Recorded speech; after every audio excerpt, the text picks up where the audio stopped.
Hello students, आज हम लोग इस वीडियो में निश्चित समाकलन क्लास 12 मैथ में चैप्टर 7 इसके पहले हम लोग इनडेफिनिट इंटीग्रल अनिश्चित समाकलन के बारे में कई दिनों से हम लोग पढ़ रहे हैं। ये टॉपिक थोड़ा बदल रहा है, आज से निश्चित समाकलन। पहले तो हम ये समझें डेफिनिट इंटीग्रल का मतलब क्या है। सपोज दैट अभी हम लोग जो इंटीग्रल पढ़ रहे थे जैसे x to the power 2 dx, इसका इंटीग्रल हम लोग क्या लिखते थे? हम लिखे x³ प्लस c। प्रत्येक इंटीग्रल में एक कांस्टेंट c लगाते थे, जिसके कारण हम इसे इनडेफिनिट इंटीग्रल अनिश्चित समाकलन बोलते थे।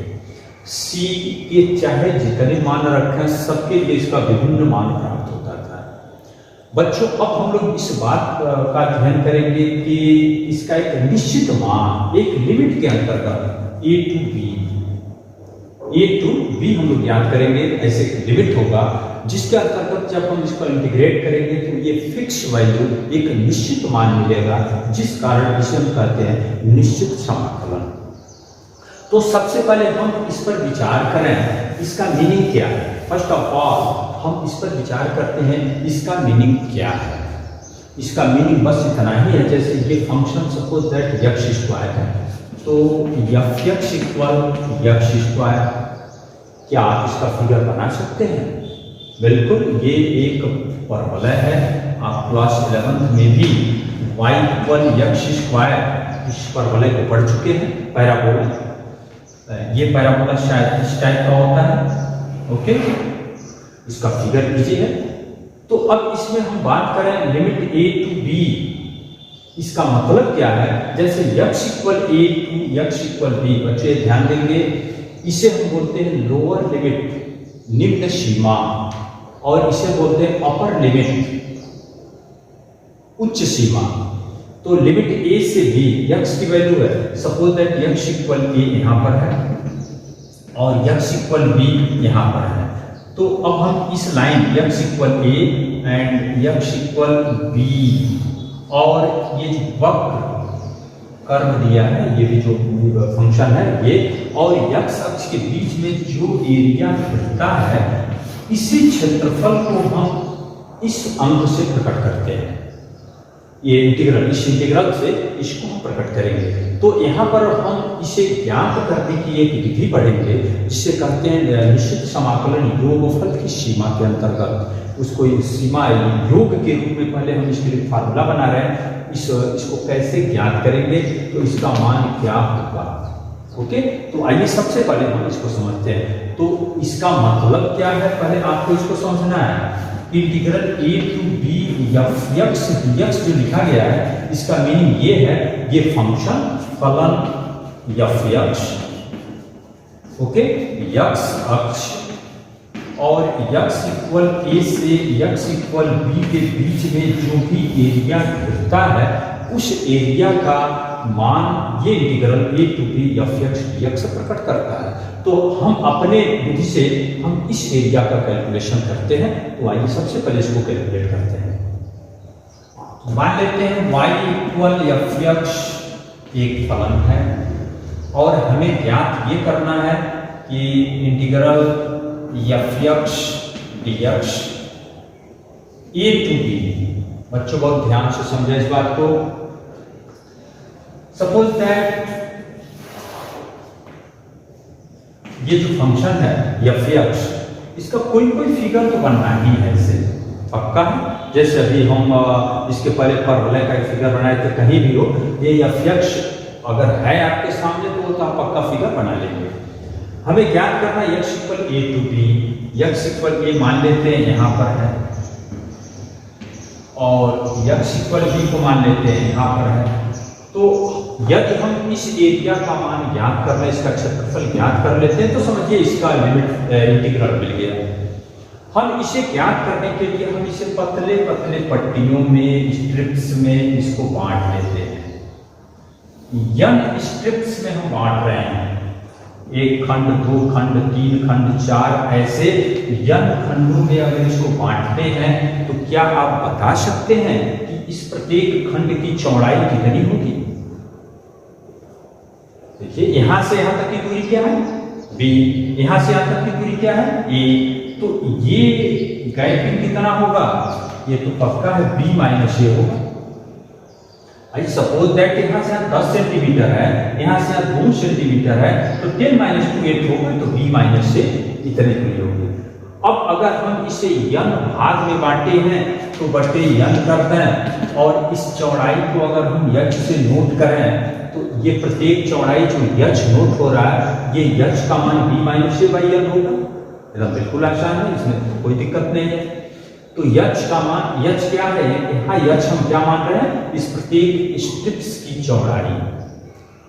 अब बच्चों एक चीज ध्यान दें, हम स्ट्रिप्स की संख्या को बढ़ाकर, जैसे 10 स्ट्रिप्स किए, 15, 20, 25, जितना ही स्ट्रिप्स, जितनी पट्टियों की संख्या हम बढ़ाएंगे, पक्का है h का मान क्या होगा, कम होगा।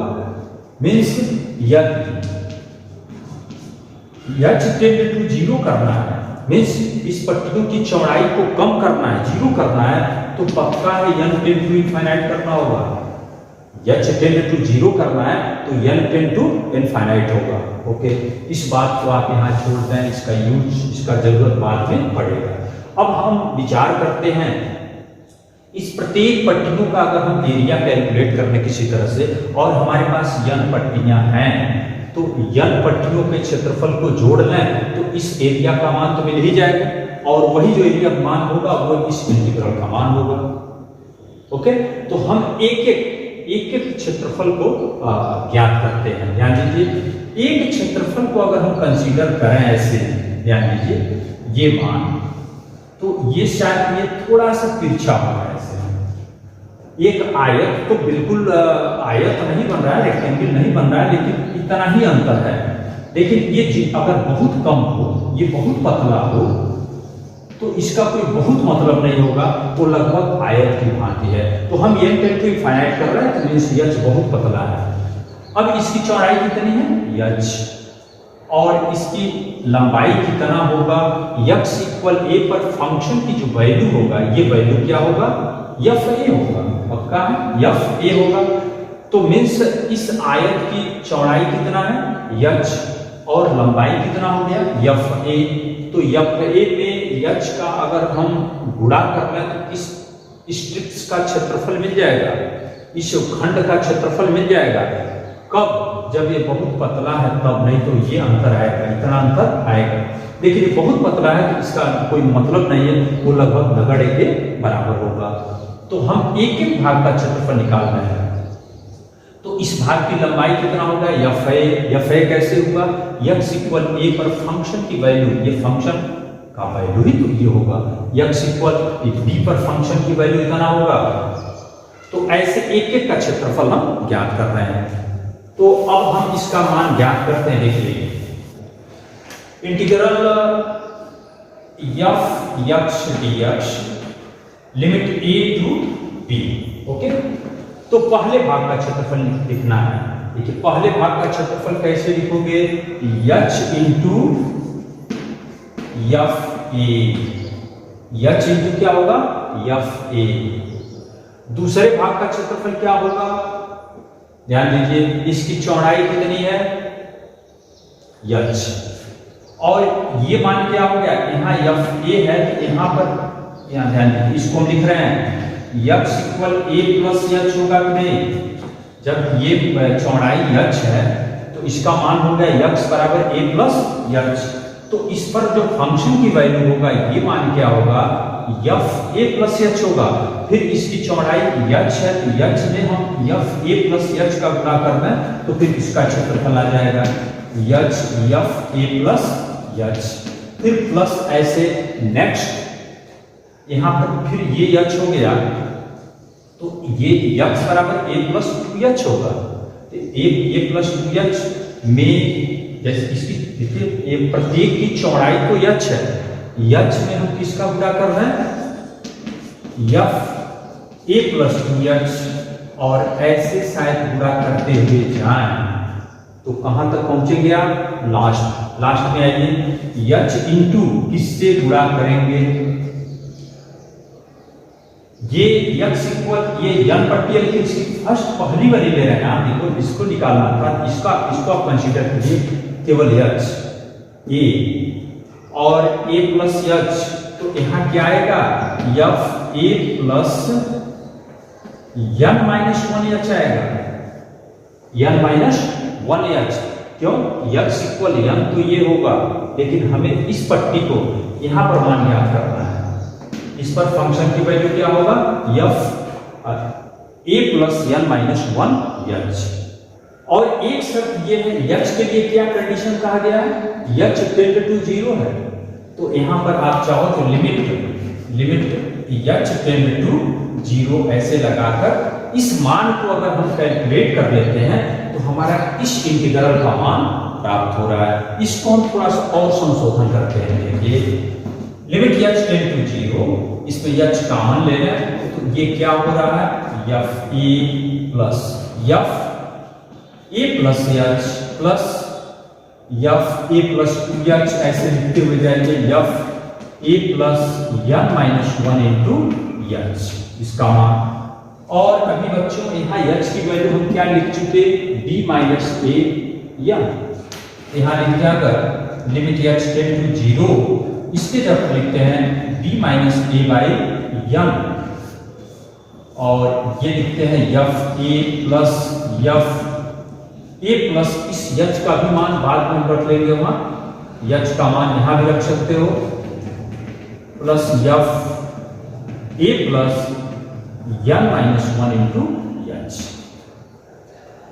अब इस h का भी मान हम ये रखेंगे, ओके रख लिए, तो क्या इसमें कहीं h दिखाई देगा क्या, तो यहाँ h टेंड टू 0 लिखने का कोई मतलब ही नहीं। अब तो हमारे सारे पद n में चेंज हो जा रहे हैं, तो यहाँ h टेंड टू अगर 0 है तो n टेंड टू क्या है, इनफाइनाइट है। तो अब हम इसको लिखते हैं n टेंड टू इनफाइनाइट, तो इसमें b माइनस a में तो n है नहीं, ये कांस्टेंट है, b माइनस a को आप बाहर भी लिख सकते हैं, b minus a limit n tend to infinite 1 upon n f a plus f a plus h plus ऐसे करते हुए जाए plus f a plus n minus 1 into h। तो ये जो इंटीग्रेशन आ रहा है a to b f x dx, इसका मान हम इस समेशन के द्वारा ज्ञात करेंगे।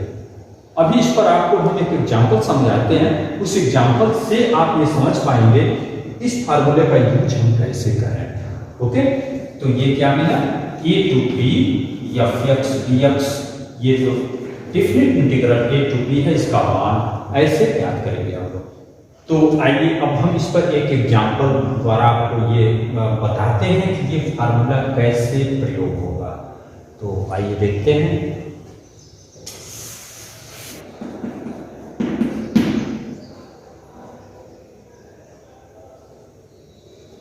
हमें ज्ञात करना है 0 to 2 x square plus 1 dx, इसका इंटीग्रेशन करना है। ओके, इस फार्मूले से आप पकड़े, अभी ये फार्मूला हम लोग प्रूव किए हैं। ओके, यहाँ a क्या है, आप सब कुछ यहाँ लिखा है, a इक्वल क्या है 0, ध्यान दो, a to b a equal 0, b equal क्या है 2।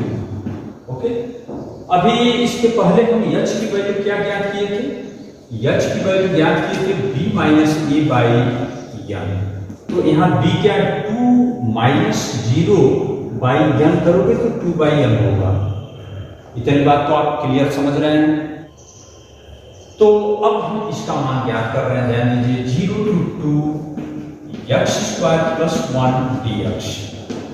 हाँ, इसके बराबर क्या होगा b माइनस a, तो b माइनस a क्या होगा, चलो एक बार लिख लेते हैं formula, b minus a limit n tend to infinite 1 upon n f a plus f a plus h plus f a plus 2h plus ऐसे f a plus n minus 1 into h, इसका मान हमें ज्ञात करना है।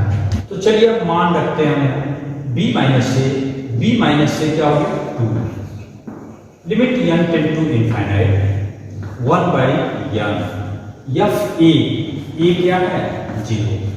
Okay, plus F A plus H, A 0 है और H कितना है 2/n, यहां लिखते हैं एफ 2/n, कोई प्रॉब्लम, कोई दिक्कत नहीं।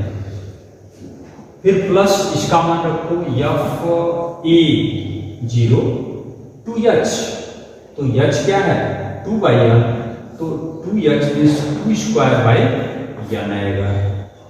ध्यान दीजिएगा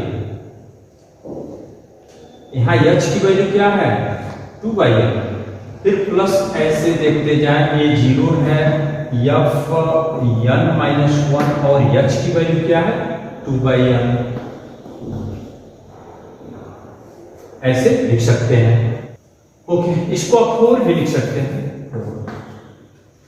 अब हम मान रखते हैं 2 limit n tend to infinite 1/n, f0 की वैल्यू यहां से निकालो, ये fx है या fx इक्वल x² + 1 है, तो इसमें हम रखते हैं f0 रखते हैं, तो क्या होगा 0 रखो 1 आ गया। यहाँ पर f 2/n रखते हैं तो ये 2²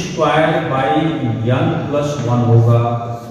फिर प्लस f 4/n है तो यहाँ क्या होगा 4² + 1। फिर प्लस ऐसे आप मान रखते जाएं, यहाँ क्या आएगा इसका स्क्वायर 2n-1/n का होल स्क्वायर प्लस 1 आएगा। इसके बाद इसको थोड़ा सॉल्व करते हैं, 2 limit n tend to infinite 1/n। यहां ध्यान दो, इसको आप ये सभी कोष्टक हटा दें, इसको गिनो कितने पद हैं, 1 पद 2 पद 3 पद, ऐसे n पद हैं, क्योंकि n स्ट्रिप्स आप शुरू में ज्ञात किए थे, तो n स्ट्रिप्स का क्षेत्रफल तो n होगा। ये 1 कितनी बार आया होगा n 1 + 1 + 1 + कितनी बार n बार। फिर प्लस इसको और इधर जो फर्स्ट है उसको एक पास लिखो 2² प्लस यहाँ क्या रहा 4² n², ये भी शायद n² ही होगा। Okay, n²। फिर प्लस ऐसे आगे आप देखते जाएं, यहाँ आ रहा आपका 2² n-1 का स्क्वायर n², ये 1 इसके साथ लिख चुके हैं। अब आइए इसके बाद देखते हैं 2 limit n tend to infinite 1/n, ये मान क्या होगा, एक को n बार जोड़ोगे तो n होगा प्लस। अब बच्चों इसमें थोड़ा ध्यान से देखें, सबके बटे n² दिख रहा है और ऊपर आप ध्यान से देखो 2², इस 4 को 2 × 2 लिख सकते हो, तो 2² सब में से कॉमन ले रहे हैं, 2/n² को कॉमन ले रहे हैं, तो यहाँ बच रहा 1, यहाँ आएगा 2² और ऐसे अगर इसके आगे लिखे होते आप, यहाँ 1 + 3h आता, उसको आप एक स्टेप और सोच कर देखेंगे, यहाँ पक्का है 3² आना है, और 2/n² जब कॉमन ले चुके तो यहाँ क्या आ रहा है n-1 का होल स्क्वायर। आप इतनी बार पहले क्लियर समझ लें, हम थोड़ा सा मिटाएंगे। फिर एक बार समझिए, 0 to 2 इस इंटीग्रल का मान ज्ञात करना है। यहाँ फंक्शन fx = x² + 1 है। ओके, यहाँ पहचान कीजिए a = 0, b = 2, h की वैल्यू जो अभी फार्मूला में डिफाइन किए थे b-a/n, तो b-a/n रखिए, ये हमारा बेसिक फार्मूला है। b-a n tend to infinite, अभी आप लिखे तो उसे निकाल लें आप।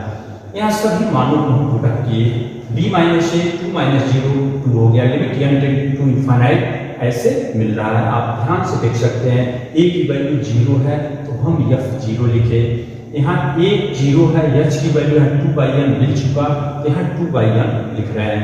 ऐसे ये आराम से समझ रहे हैं। ये फंक्शन में यहाँ f0 निकालते हैं तो 0 रखोगे तो 1 आएगा, यहाँ 2/n रखते हैं तो 2² + 1 होगा, ये 4/n रखते हैं तो 4² + 1 होगा। ऐसे सब मान देख सकते हैं।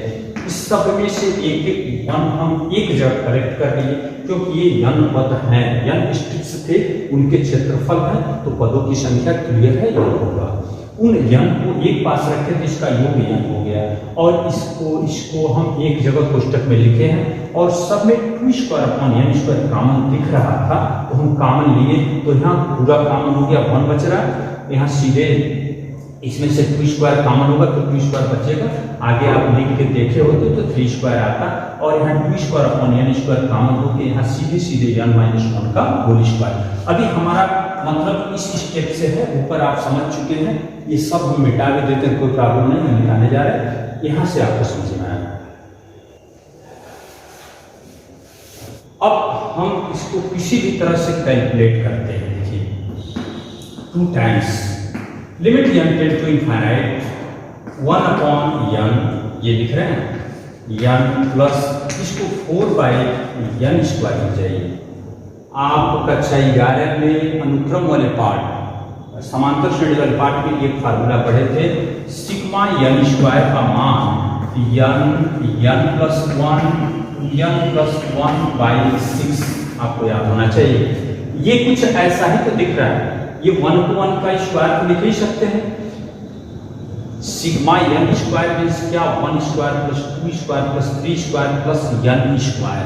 यहाँ चूंकि यन माइनस 1 तक का ही स्क्वायर है तो आप इस यन के जगह पर क्या रखेंगे, यन माइनस 1, तो सिग्मा यन माइनस 1 का स्क्वायर लिखना है तो यहाँ यन माइनस 1 आएगा, यहाँ यन माइनस 1 प्लस 1 करोगे तो यन होगा, इसमें चेकअप कर लो 2 यन के जब यन माइनस 1 प्लस 1 आएगा तो यहाँ क्या आएगा, यन माइनस 1 बाई 6।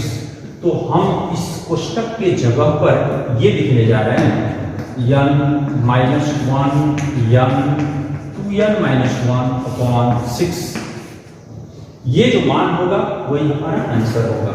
तो limit n tend to infinite, इस यन का हम इसमें भाग दे रहे हैं, ध्यान दीजिए, इसमें गुणा करेंगे तो 1 हो गया, एक यन से तो एक यन कटेगा तो ये 4 बाई फिर यन का गुणा होगा तो क्या होगा, यन स्क्वायर, ये 6 भी लिख जाओ, 6 यन माइनस 1 2n माइनस 1। अब ये लिमिट का एक क्वेश्चन है, तो limit n tend to infinite 1 plus इसको 2 बाई 3 लिख सकते हैं, 2 दूनी 4 देते हैं, इस यन स्क्वायर को हम इसमें से भाग दे रहे हैं, यन माइनस 1 अपॉन यन, और एक 2n माइनस 1 अपॉन यन भी लिख सकते हैं। 2 times limit n tend to infinite 1 plus 2 by 3, इसको हम क्या लिख रहे हैं, 1 माइनस 1 अपॉन यन, इसको 2 माइनस 1 अपॉन यन लिख सकते हैं। ओके, इसके बाद क्या लिखेगा, आप ध्यान दीजिए,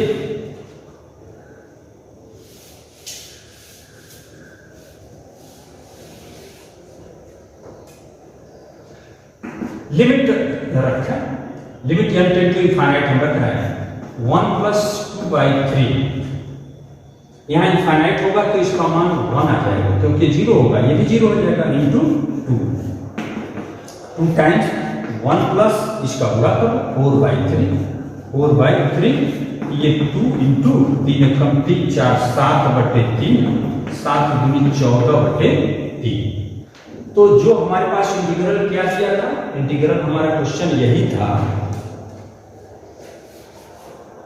integral 0 to x square plus 1 dx, इसका मान क्या आएगा 14/3, ये डिफिनिट वैल्यू आएगा, इनडिफिनिट नहीं आएगा, डिफिनिट, ये अंक में आएगा, अंकित मान होगा 14/3।